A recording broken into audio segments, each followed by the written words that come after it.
একটা সময় লক্ষ্মী ভান্ডারের স্ট্যাটাস অনলাইনে চেক করা যেত, যার উপরে ভিডিও আমিও বানিয়েছিলাম। কিন্তু এই মুহূর্তে লক্ষ্মী ভান্ডার নেই, অন্নপূর্ণা যে যোজনা রয়েছে সেটার স্ট্যাটাস আপনারা কিভাবে চেক করবেন সেটা দেখিয়ে দেবো। প্রসেসটা আপনারা মোবাইলের মাধ্যমেও করতে পারবেন, কিন্তু আমি আমার কম্পিউটার স্ক্রিনে দেখাবো, ঠিক আছে? এই জাতীয় কিওয়ার্ড আপনাকে গুগলে সার্চ করে নিতে হবে। আমি যেমনটা এখানে টাইপ করেছি সোশ্যাল সিকিউরিটি ওয়েস্ট বেঙ্গল, মানে রিলেভেন্ট কিছু কিওয়ার্ড আপনি সার্চ করে নেবেন।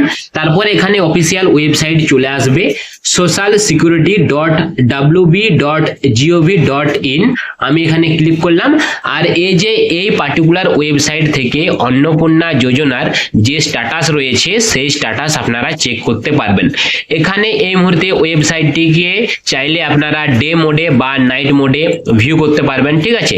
এই জায়গাতে অপশন রয়েছে ডে মোড বা নাইট মোড করতে পারবেন। আর এখানে অপশন রয়েছে ট্র্যাক অ্যাপ্লিকেশন স্ট্যাটাস। কিন্তু সত্যি কথা বলতে এই যে অপশনটা এখানে ক্লিক করলে কোনো রকম কোনো কাজ হচ্ছে না, তবে খুব তাড়াতাড়ি হবে, কেননা এই সাইটটি এই মুহূর্তে একটা প্রসেসে রয়েছে, ডেভেলপমেন্ট প্রসেসে রয়েছে, মানে আন্ডার প্রসেসে রয়েছে। খুব তাড়াতাড়ি এই অপশনটি কার্যকরী হয়ে যাবে। আর এখানে অনেকেই মোবাইল নাম্বার দিয়ে লগ ইন করতে যাবে, তবে আমি আপনাদেরকে জানিয়ে দিই এই যে অপশনটা রয়েছে না, মোবাইল নাম্বার, ক্যাপচা, পাসওয়ার্ড, এটা কিন্তু অন্নপূর্ণা যোজনার যারা বেনিফিশিয়ারি উনাদের জন্য না।